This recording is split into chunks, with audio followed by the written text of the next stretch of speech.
ဘာသာမျက်မှန်ဒေါသထံ၍ဘေးရန်အပြင်းတန်ချေခြင်းနှင့်ကြိုးကွင်းဗန္ဒတွေ့လာကမူမောရတုတ်ပင်ပရိတ်ဝင်ကိုကြည်လင်ယူကျိုးရှိခိုးပြုလျက်နေထွက်နေဝင်ရွတ်တုံစင်လောလို့ဆိုတဲ့အတိုင်းအချုပ်အနှောင်ဘေးမှကင်းဝေးစေရန်မောရတုတ်တံကိုရွတ်ဖတ်ပူဇော်ပါမယ်။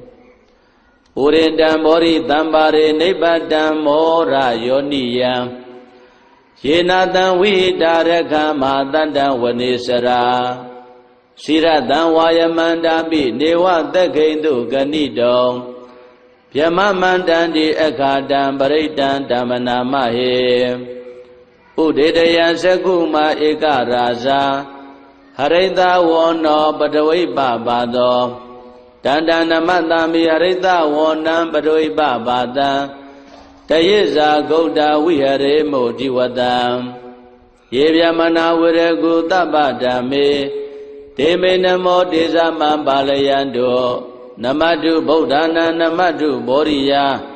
နမောဝိမု ddha နာနမောဝိမု ddhi ယဣမံသောပရိတံကတဝါမောရောစရတိဧတနာအဘေတယံသကုမာဧကရာဇံ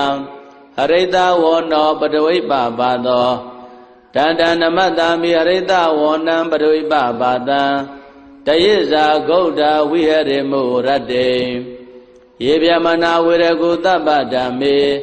ဒေမေနမောဒေဇမံပါလယံတော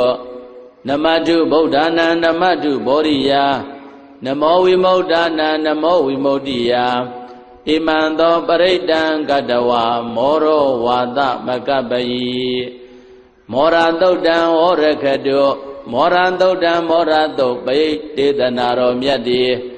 ဟောတုံမကံပယိတယစိတ်ဓာကြည်ပြုနာယူကြညာ